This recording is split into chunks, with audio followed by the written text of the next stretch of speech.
doing some stuff. So I'm just going to pop a shell, and then inside the shell, I'm going to share my screen. All right, so you don't have to worry about the commands or whatever I'm doing. Just know that all that is to share my phone screen. All right, so let's give it some time to uh, think about it and pop on the screen. Okay, there we go. That's my phone screen. All right, so the application that we're going to work with is this Allsafe. All right, I took the honors of installing the application beforehand so that when we start working on it, we don't have trouble loading, installing, all that. All right, so this application is specifically designed for self-teaching.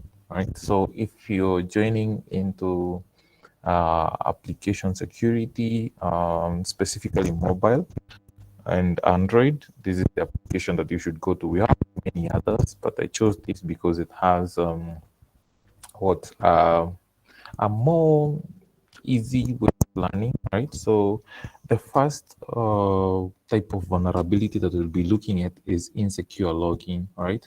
So to understand this, let's just click on it, insecure login, and maybe read the instructions given. All right, so it's saying the difficulty is easy, and then the challenge says it's intended to be solved without decompiling the application. The goal is to get the flag from the logs. So from this what instruction, if you had watched the previous video, you might jump into a conclusion that you need a DB. All right, so NDB will help you in logging whatever the application is doing. All right, so last time I showed you guys on what a DB is and a tiny bit of what it does. So another thing that it does is logging. So let me just check if my device is connected to the laptop. So I'm just going to do a DB devices, and I can see my phone. All right, so I'm just going to say ADB and then logcat. Now, if I say ADB logcat without feeding any more details, it's going to log everything that the app is doing. And there is many things that the phone is doing, not necessarily the app.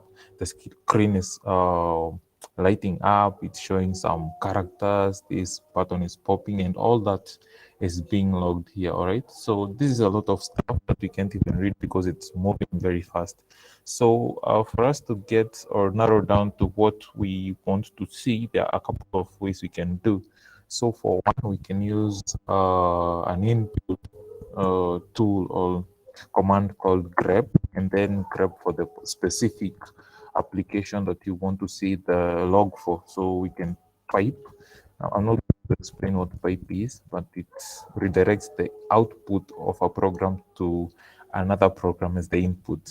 Right, take your time to process that. So the second application, so the output of this logcat is going to be piped into an application called grep. Right, then grep is going to look for a word like all safe. Right, so let's grep for that and try playing around with the application. We see if it gives us something. It doesn't give us something because I suppose that's not the name of the application. Should be something like infosec. I'm not sure. I'm just trying out infosec. Still not logging anything. Right. So the other option or the other thing that we can do is use the PID. So each and every application that runs on your phone has a specific ID that is tied to it. So whenever you want to see information related to it, you can use the PID. All right, so now to get our PID, there is a tool called Frida. I can still use ADB to get the PID, but that's a lot of stuff.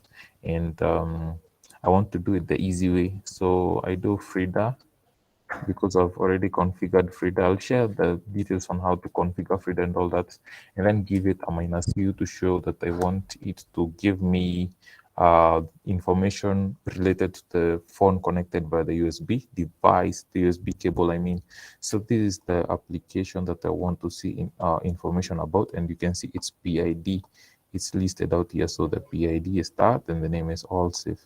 Right, so I'm just going to copy that and then back to the ADB log cut. I'm just going to give it dash dash PID and then give it that ID. So information logged will only be from this specific application. All right, you might notice it's much slower and information is not moving as fast because we are not logging everything that the device is doing. We're just logging specific details from this application. Now, the insecure login, if you want to see how it works, maybe we enter some secret like password. So when we do that, we're going to see it get logged. All right, like there it is. Let's log something else. Like instead of password, we can try something like maybe cow. And when we do that, we're going to see cow logged here. All right. So this is quite used by bad people. They just log your phone, and then when you try to type in your password or send some messages, they see them in plain clear text. All right, so I suppose we're done with insecure logging. Now the other thing that we would look at is hard-coded credentials. For us to see this, okay, I'm just going to stop this logging thingy. Okay, now for us to see the hard-coded credentials, I assume we have to reverse the application. I mentioned a little bit about reversing the application from the APK format to maybe Java or Somali code. So let's just read the instruction. It says the application assumes you have a familiarity with reverse engineering Android applications, and there are two hard-coded username and password combination on this fragment. So the task is to access them. Now, in Android, we have things we call activities, and we also have things that we call fragments. I'm not going to in-depth details on what those are, but just know we have such things, activities and fragments, and they do almost the same thing, though they are quite different in the way they function and the way they operate. So we're just going to reverse engineer this application and see these hard-coded credentials. All right, so to do that, I used JADX. I had mentioned a little bit about it in the previous session. So here's our JADX interface, and I haven't talked about, I think I talked about the application layout in the previous video. So I'm not going to cover that. I'm just going to go straight to the point where we go to the challenges and then look for something like hard-coded credentials. So hard-coded credentials. Let's see what this has for us. So we can see that it's doing some stuff here that is, I don't know what it does. And then get some response, all that stuff. You don't have to understand that, right? So we have this that is quite eye captivating. Like we have r.string dev env, right? So it's the hard coded credential. Now to get it, you just look over here. You can see that it's in r.strings dot dev env. So if we look at dev.env, we are supposed to get that hard-coded credential. Now, if you watched the previous video or recording, you will probably know about the strings.xml file, all right? So it's a file that stores anything referenced to by this string. So you're just going to copy dev.env because we're going to use it to search for the actual strings. So the strings.xml file is usually in the resources and then probably in the res and somewhere in the layout. So layout, we should find strings.xml somewhere here. All right, if it's not there, we're going to the decompiled version of the strings.xml. So the other decompiled strings.xml is supposed to be in what is it supposed to be? Suppose it's supposed to be in the resources folder too. Yeah, it's supposed to be somewhere here. Oh yeah, resources.arsc. in the res folder and values. So in here we should have some strings dot xml. Here's the file. All right, so you're going to search for that dev stuff. I think it was dev.env, and here we have whatever they promised us, the admin and password and all that stuff, right? Okay, so that's it for that. Moving forward to the next challenge. So I'm just going back to the phone. All right, if you feel I'm moving quite fast, I'm recording the video, so you will rewatch the video and pause where necessary. Then we have Firebase database. All right, is the next challenge. So it says in this task, the application is getting data from a real-time database. It's all nice and good, but whoever made it has a feeling the developers didn't set the correct rules for production. So we can try query the database and see what it does, and probably does nothing. Oh, it does something. A bug is never just a mistake, blah blah blah. All right, so for this, we're going to this Firebase database fragment or activity to see what it does and then get a gist on what we're supposed to do next. All right, so I'm going to close those off, and here we have Firebase database. So from here we can see it's doing some database stuff and getting some secret and all that nonsense. Okay, not nonsense, all that stuff.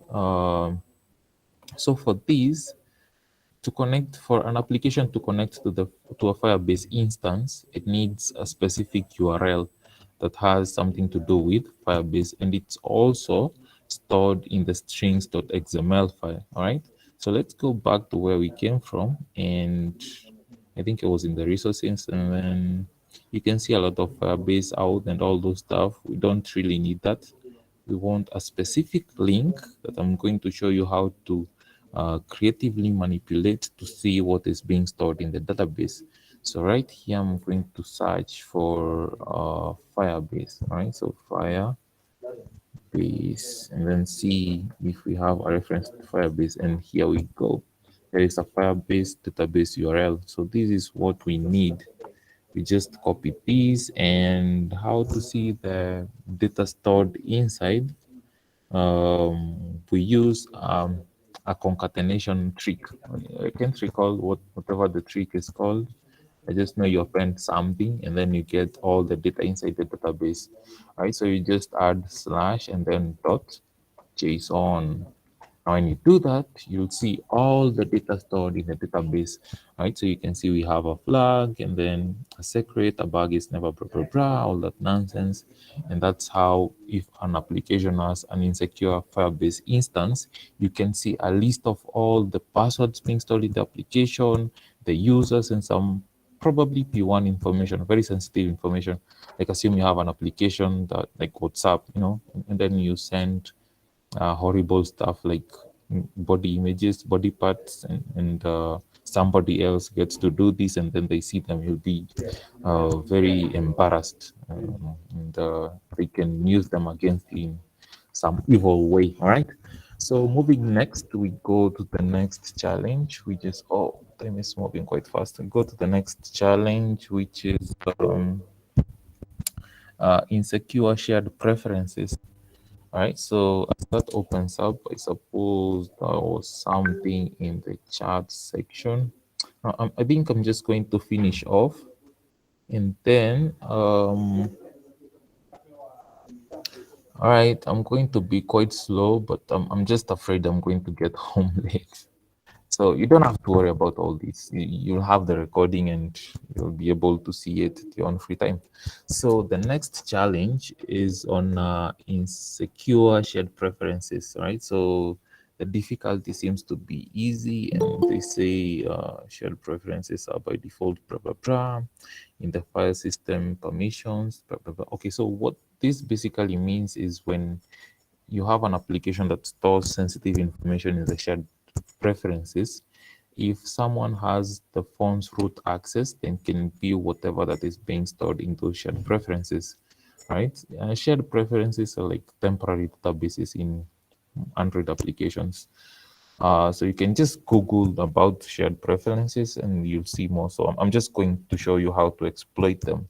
So assuming we want to see the data being stored in these shared preferences, let's create something like a username. So let's have Charlie, and the next field is password. So let's have maybe not TOOR, and then again TOOR, and register.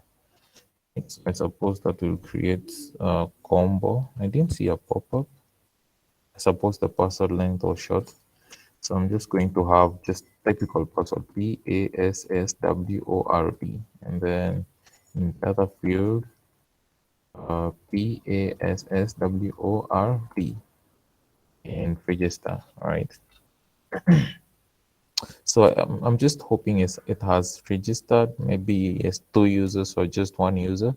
So how you can access such information, the device must be rooted, and then to see that stuff, you remember that ADB stuff that we talked about? Yeah, I suppose that's a yes. So to get into the phone, you remember that we were saying something like ADB shell, and then we get a root, not a root, we get a shell inside the phone. So now to get the shared preferences of this application, we need to go into a specific folder called data/data, and then the application, what do we call it? The applications, I can't recall how the application's inverse URL. Well, we'll see what that means as we do it. So cd data and then slash data. Now we can't move past this because this specific folder is usually protected. All right. So to get into it, we either need to mount the phone externally. You see the way you mount an SD card, and then you can access the files. So you just plug in a phone, and then you can access some photos and music and all that. So you can either choose to do that in a very specifically crafted manner, or you can use pseudo privileges. So pseudo privileges are just like administrator privileges on Windows, right? So once you get into this data folder, you just list and then see a list of all the applications inside in the phone. But you can see we have permission denied. So once again, to bypass this, we just switch to the root user, right? So with the root access, with root privileges, you can pretty much do anything you want, like access stuff you're not supposed to. So when we list now, you can see a list of all the applications. Now the reverse domain name that I was talking about is this com.staff. So for our application, its name is Allsafe, but its reverse domain name is infosecadventures.allsafe. Now this is a folder. If we change directory into it, we'll be able to see some pretty juicy information, right? I suppose they might be quite small. I should probably zoom in. So you can see we have databases, files, libraries, configuration cache, and that no backups. Now this is what we were interested in, shared preferences. We just get into the shared preferences and then list if we have anything, and then we can see we have 2 files, Chromium preferences. So I suppose this stores some web related stuff like cookies and stuff. And then we have user.xml. So this is the juicy stuff. This is where all that sensitive information gets stored. So if we try to see the stuff inside the user.xml, we'll see we have the password and username combination. And just as we had it, we have Charlie and password. Boom! We already have sensitive information from the application, and that's how you exploit shared preferences. Now, moving next, the other thing is SQL injection. All right, so mobile SQL injection is sometimes as straightforward as SQL injections on the web. Now, I'm not going to talk about SQL injections, just know the vulnerabilities that affect the database, right? So they are commonly used to bypass login screens. They can be used to dump data from the database. They can be used to do all sorts of evil stuff, like changing your grades in your school and any evil stuff you can think about, right? They can also be used for good, like increasing your amount of money in the bank, some such awesome stuff. Now, to exploit an SQL injection, you can simply go to Google and just ask them, hey, Google, what are SQL injections? Then they'll tell you, or SQL injections are some horrible stuff, and how you do them. You can even look at W3 schools, how to exploit SQL injections, what they are, how they happen. So actually we have our answer over here, by the way. So how are we going to bypass this login screen? We can see we have a username and password field. We are going to trick the database into thinking that the password is true and the username is true. Now, how we do that, we're just going to have the username is Charlie, right? Charlie. So SQL injection come in when we have improper serialization of data. And then after Charlie, we feed in a correct SQL statement. Well, I'm not going to focus on that. Just know that this is correct SQL statement that equates to true. So I'm just going to say or, not or, 1 is equal to 1. Now, if I don't close off this statement, the application is going to crash. So how I close it is I end with 2 minus signs. All right, this is not the only way. You can use hash. You can use just, it's you're limited on creativity. So when I do login, it's probably, yeah, you can see it's giving me all the passwords in the database, right? Which is a good thing. So we've successfully cracked the application using an SQL injection. Now moving next to the pin bypass. Oh, awesome.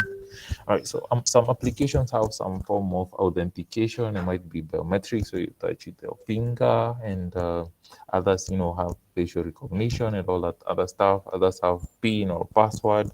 So there are a couple of ways you can pass pins. One of them is brute force, where you try a combination of all the possible characters, and when the application fails, you try again, try again. You just automate the process so that you don't make your fingers get tired. So you can create something to brute force. Another way is by hooking. So hooking is like tricking the application into thinking whatever is happening is true, but it's not true, it's false, right? So I think that's how I can explain it in layman's language. So I'm just going to show how it's done. I remember touching on a tool called Frida. All right, so Frida comes in handy when you have some sort of task. So you have to fool the application into thinking you have entered the correct password while you have not. You can use it to do the brute force that I'm talking about. All right, so I'm just going to end this shell session that we had. Exit, and then exit again. And now get to the juicy part. So we saw when I used Frida to list their applications and their IDs, right? And then we can also use this ID again to hook it with another tool called objection. Objection is Frida on steroids. It's just an advanced or a more powerful version of Frida. It has more tools and more things that you can do with it. So Frida installation and objection installation, I'm not going to cover all that. You can always Google, but this is how you use it. So for Frida, we've seen how you can list the applications and their PIDs. And for objections, there are many ways you can use it. So one of them is hooking an application. So we have manual hooking, where you decompile the application, add the objection libraries, and do all that stuff. And then we have another method where you root the phone, install Frida, and hook it. I'm not going to get into the details. And probably make a blog on how to do that, or some tutorial some other time, because time is moving fast. and I need to go home. All right, so to open up objection, you just say objection and then gadgets, and then give it a PID, and then say explore like this. All right, so for the PID, I'm going to replace with the application's PID. So we wait for it to do the hooking stuff, and you won't even notice anything on the screen. You're just going to see it doing the magic on the terminal. All right, so it's still hooking, and it says, oh yeah, it has injected. Now to verify that we've successfully hooked the application, you just type env, see the environment variable, so you can see where the application is at. We can see its code path, we can see its OBB directory, we can see its first directory, we can see its external cache, the cache directory, and all that stuff. But you're not interested in that. We are interested in bypassing the pin, all right? So for you to know how or where to make this possible, this is why I said you need some basics in Java to get started in mobile application security. You need to understand methods, you need to understand classes, and we can do that in a single session. So what I'm going to do is I'm just going to show you a high overview on how it's done. All right. So to begin with, you look or search through the application for the classes that can be hooked, right? So I said hooking is like you're walking and then somebody jumps on your back, so you go carrying them. That's basically hooking. So the application is running and then we hook something else. We hook some data and it starts running the data, the original data and the hooked data, right? So we begin by searching for classes that can be hooked. How we do that, you just say Android. And then the good thing about objection, it has auto completion. So when you're trying to type something, it gives you suggestions on what you might be wanting to do. So Android and then hooking. I missed Android. So Android hooking, search, and then we are looking for classes, all right? So classes, and then we want a class that has something to do with pin bypass. So we have a pin. Maybe I suppose the application or the class should have something to do with pin. So this will give back of all the methods with something related to pin, right? So we just look for the method that seems or looks more of like it's doing something to do with pin verification or something of that sort. Right, so I don't think I can see that. We can try narrowing down our search. Okay, I don't think there is something of that sort. All right, so let's try Android hooking search classes. Maybe maybe pin with a capital P.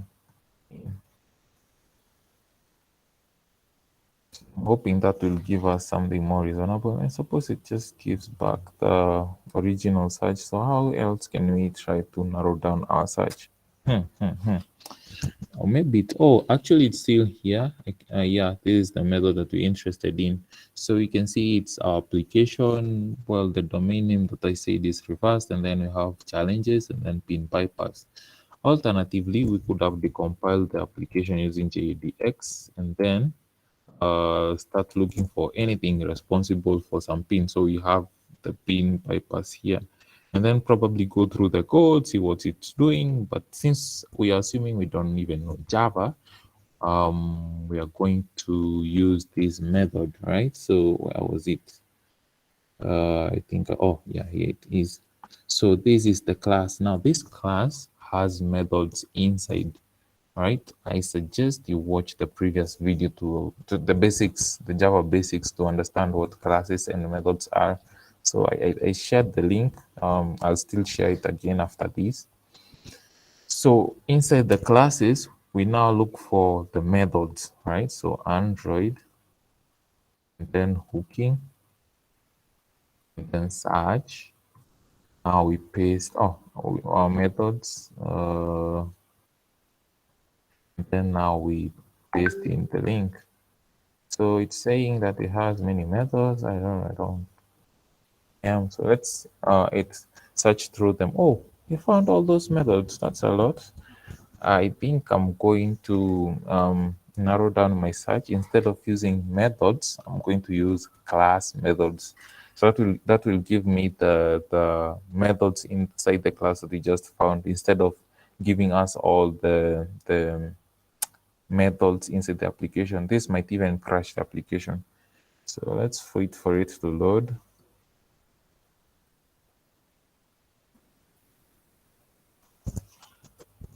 It's taking quite some time, so I'm going to end it forcefully by controlling C. Just to check we haven't broken everything. env, awesome. We still have a hook going on. All right, so how we search this, we're going to say Android hooking, and then lists, and then class methods. Oh, it's actually auto completing for me, methods. And then paste the stuff that you want. Why? What did I miss? Oh, I didn't. I made a separation between class and methods. It's supposed to be an underscore. Some silly stuff like that, right? So when now I do that, I can see the methods inside this application. I'm just going to expand a little bit so that you can have a better view on the same, right? So we can see we have, we'll just minimize this screen because we're not really using it. So you can see we have private final. So this is a method called check pin. So I suppose this is the method, and it gives back a boolean. So a boolean is either true or false. So theoretically in my head, I'm just thinking this is the method that we should be messing with, right? Because this, oh yeah, actually you also have another one. I think it's still the same method that takes in a string and then probably gives back a boolean. So I suppose it takes the password and gives back either if the password matches what it has or it doesn't match. So we're going to trick this method into always giving true. So even if we enter a wrong password, it's just going to say the password is correct, right? So let me bring back my screen and then turn it on. Right, so let's see. When we try to enter a password, 1, 2, 3, 4, blah blah blah, done. It says uh, incorrect pin. Try harder. We try something else like do, and then done. Check pin code. Try harder. All right. We are tired of trying harder, so we want to fool the application to authenticate us, even if we enter the wrong password. Okay, so how we do that, we still go for Android, then hooking. So there is one way we can use just to see if this method really gives back a boolean or not. We can hook it and then watch it, right? It's like we hook it and then watch its behavior. But I'm not going to do that. Right? You can take that as a homework, do it on your own. Just you can even try and see. You see, if I try to enter watch, it gives me a suggestion on what I should do, but I'm not going to do that, right? So I'm going to say Android hooking, and what do I want to do? I want to set a specific method to give back something that I should not give, all right? To always give back true, in short, okay? So I'm going to say set, and then the return value of this method. So, oh, it's return underscore value. Underscore value of the method that we copied to always be true. It's true, not true. True. Right. So when I enter this, let me just switch on the phone a little. When I enter this, nothing happens on my phone, right? But you can see that it has already hooked and it has modified the return value for that class and the specific method. Okay, so now if we enter any password, okay, we already have a password. If you say check pin, it's telling us access granted, great job, but we did nothing, just bypass the pin. So that's how you can bypass M-Pesa spin, steal your friend's money, all of it, and tell them thank you afterwards. But that's bad stuff. Never try that at home or at school. You can be jailed for such atrocious actions. Punishable. It says, I don't think I'm going to do other challenges. Maybe you can just do one. Oh, we have root detection. So quite many challenges. And I see the time is far much gone. I think I'm just going to stop from there and then we might proceed from tomorrow if we don't die tonight. All right, so it's been fun speaking to myself and showing you nice stuff that you can use for bad stuff or good stuff. Just be ethical. Remember, what I've showed you is for educational purposes only.